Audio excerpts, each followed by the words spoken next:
Bit of a busy morning this morning. As you may or may not notice, we're actually on a submarine. April's busy counting valves, and yeah, it's been interesting coming on here. It's the first time I've been in the submarine. It's surprising how claustrophobic it is. I'll add the rest in slideshow, because there's not really a lot to say, but there's plenty to see. Being a guy full of romance, after being away for so long and the kids at school, I took my wife to one of the romantic areas in Torrevieja, the Submarine Museum. Delfin, meaning dolphin, S-61 is our museum for the morning in Torrevieja. The S-61 is a diesel sub with battery for silent running. The battery systems on these are quite interesting, probably for me, nobody else, because I had a mock-up submarine in a location I used to work. It'd been there since World War II. It was actually for testing the battery systems for submarines, which is why I can't actually say where it is, but it'd been there since World War II, and we used to rob all the motors off it. Why would you take motors off something that is so old? Well, the answer is the motors built back then were 100% metal components, better built, solid built.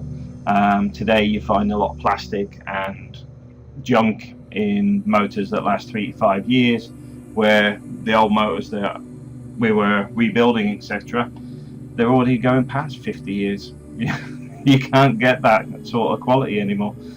Anyway, that's my bit of boring trivia for today, and let's move on with the sub.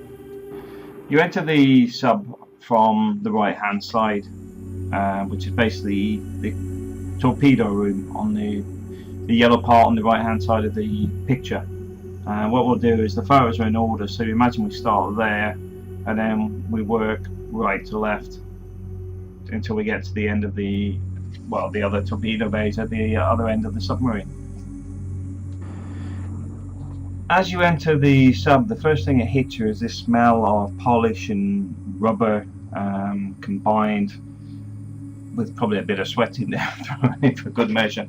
If you've been in military service, you'll know what the scent is, because it's something I smell a lot over the years around the military environment I've been in.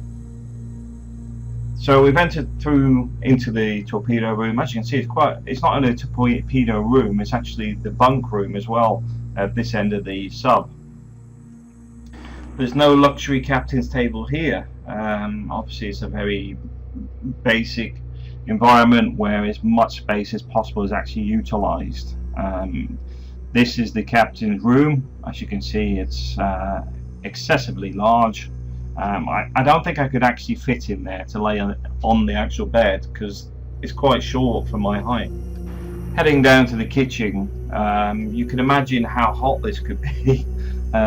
This is the whole kitchen, so you can you wouldn't be able to stick your arms out and turn around. You'd literally be hitting something on every single wall.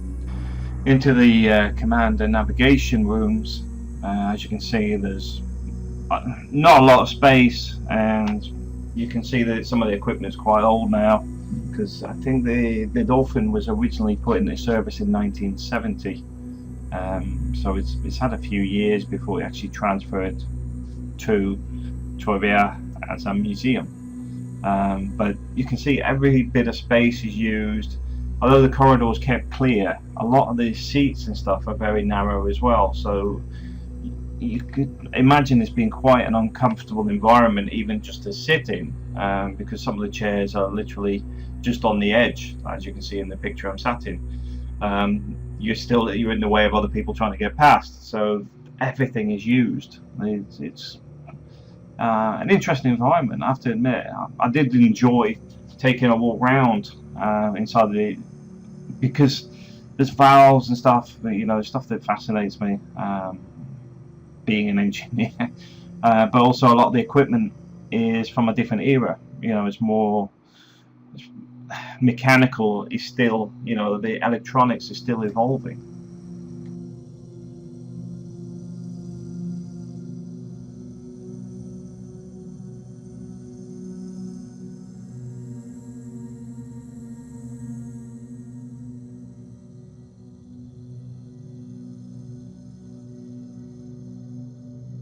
The propulsion room was obviously built for me because it fitted like a glove. Now we head down to the rear torpedo room. As you can see, there's even more bunks down here, and you can imagine how tight this is, where everybody's stuck in here together with very little space and very little privacy.